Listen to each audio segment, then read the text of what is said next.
Greetings, class. We had a considerable amount of information across the readings this week. I wanted to take some time to highlight some of the information. One of the topics covered across the readings this week was inclusivity.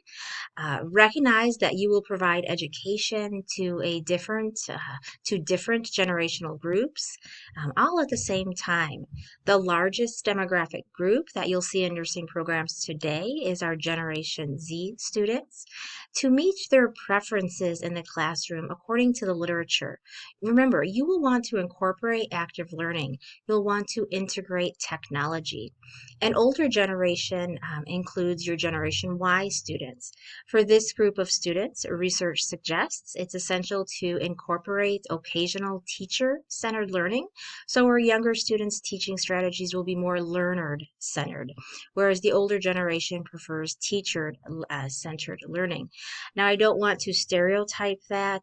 It is what the evidence would suggest in the literature, but we will see different preferences across different groups, of course.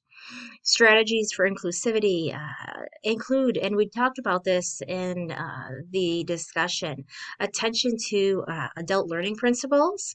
Adult learning theory includes allowing students to, of course, share their experiences for deeper learning. It's vital that you are familiar with adult learning theory and the principles behind it. The cultural background of the learner is also significant.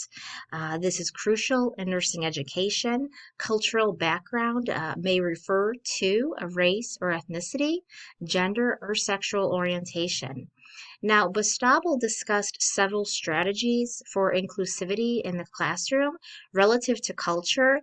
The ultimate goal, we know, is to create a learning environment of mutual respect and sharing of multiple perspectives, and of course, a group of diverse learners, which is necessary today, right, in the classroom in order to match the diversity of our patients. So we want to see that diversity in the classroom because, again, we need to match the diversity of the patients that we're seeing in healthcare.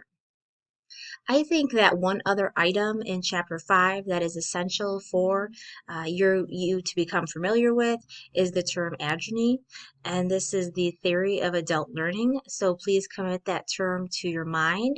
It's a term that you will be hearing over and over again. When we look at the next couple of chapters, critical components included a discussion on compliance, adherence, and motivation. Now, across the discussion, we did have an opportunity to discuss obstacles to motivation, compliance, and then we related those to a couple of health behavior frameworks. I believe it's important that you are familiar with Bandura's theory of self-efficacy because you're going to see the theory of self-efficacy introduced over and over again. I think another model that you should become familiar with is the health promotion model.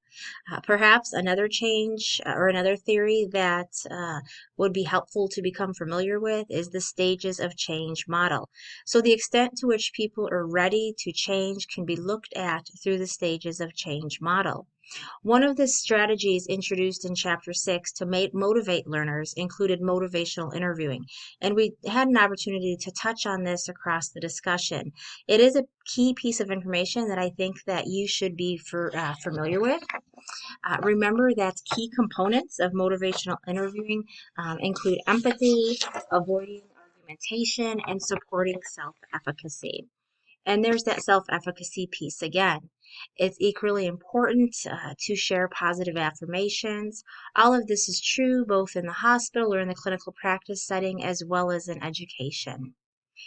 I found it interesting that your textbook discussed concept mapping as a strategy to enhance motivation. Honestly, I had not thought about the concept mapping in this way before, but concept mapping is a valuable activity that integrates previous learning. Perhaps you've had an opportunity to be involved in concept mapping when you were in your BSN program, or perhaps you're teaching right now and you're using concept mapping. But yes, it is a strategy to enhance motivation because it does draw on previous learning. One of the key topics across Chapter 7 was literacy, and we also had an opportunity to touch on this in discussion. There are various reading formulas available online, and and there are advantages and disadvantages to each of those formulas. Remember, I think it's important that reading formulas do not assess comprehension. So, why do we talk about literacy? We know that low literacy is associated with poor health outcomes. One of the ways we can promote health literacy is by improving our written communication. And again, that moves us back to why we might be using reading formulas. Another component of promoting health literacy is improving spoken communication. But I think it's important that you recognize both the disadvantages and advantages of reading formulas. And we did have an opportunity some to discuss that so far online. I think that it's important that you recognize that screening tools are available to help you assess a patient's health literacy, but unfortunately, they're not always readily available and they're not always easy to use. There are strategies to promote health literacy, very simple strategies such as encouraging questions, making action plans, and of course, soliciting the patient's feedback. Then a good example would be Teach Back. That, of course, is one strategy for assessing comprehension and another way that we can improve health literacy. Another way we can improve health literacy is by linking patients to supportive systems. And to improve on linking patients to supportive systems, you should be familiar with some red flags that might lead you to suspect that a patient does indeed have a low level of health literacy, such as missed appointments or non-compliance with medications.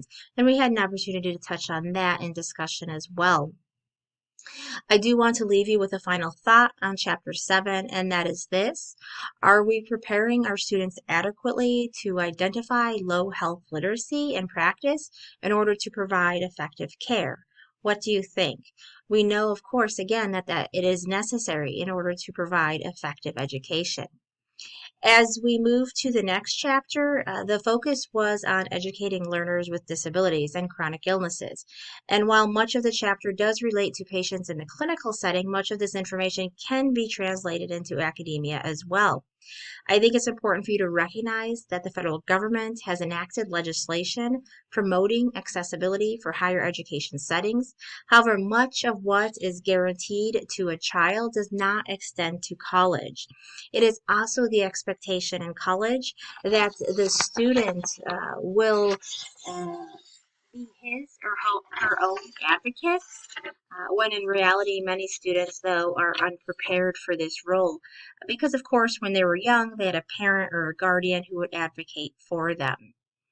Another important role in the college setting is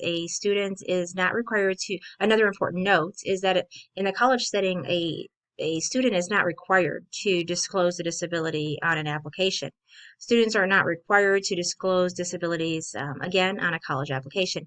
In the classroom, however, the American with Disabilities Act states that students with disabilities must be able to perform the essential functions of the nursing student role and meet program outcomes or objectives. So all students must be assessed using the same criteria. Remember that it is important that the student identifies the disability so that we can link them with supportive resources. We had an opportunity to discuss online what disabilities and illnesses that you're seeing in the hospital as well as in the clinical practice setting, in academia, as well as strategies you've used to teach different populations of learners.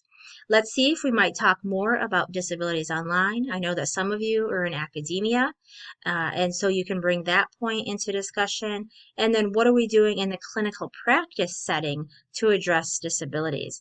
I look forward to our continued conversations this week. Please do not hesitate to reach out to me if you have any questions. Thank you.